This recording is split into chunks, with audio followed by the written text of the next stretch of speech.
Hi friends, welcome to cine family 2. ప్రముఖ G Telugu ఛానల్లో ప్రసారమవుతున్న lovely serial ప్రేమ Entha Madhuram serial ప్రేక్షకులను బాగా ఆకట్టుకుంటూ మంచి టీఆర్పీ రేటింగ్తో ముందుకు దూసుకుపోతోంది.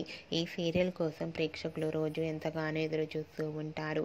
ప్రేమ Entha Madhuram serial latest updates బయటకు రాగానే మంచి కామెంట్స్ పెడుతుంటారు అభిమానులు. అయితే రీసెంట్గా Prema Entha Madhuram serial heroine Arya Anu team shooting location latest ఫొటోస్ను షేర్ చేశారు. ఆ ఫొటోస్లో ఆర్య అను షూటింగ్లో పెళ్లి పట్టు వస్త్రాలలో పాల్గొంటూ కనిపించారు. ఆ ఫొటోస్ చూసిన వారంతా eagerly waiting this latest episode అంటూ కామెంట్స్ పెడుతున్నారు. మీకు కూడా Arya Anu wedding shooting location latest photos మీకు నచ్చినట్లయితే మీ అభిప్రాయాన్ని మీ కామెంట్ రూపంలో తెలియజేస్తూ లైక్ చేయండి, షేర్ చేయండి. మరిన్ని ఇంట్రెస్టింగ్ అండ్ లేటెస్ట్ అప్డేట్స్ కోసం మా సినీ ఫ్యామిలీ 2 ఛానల్ని సబ్స్క్రైబ్ చేసుకోండి.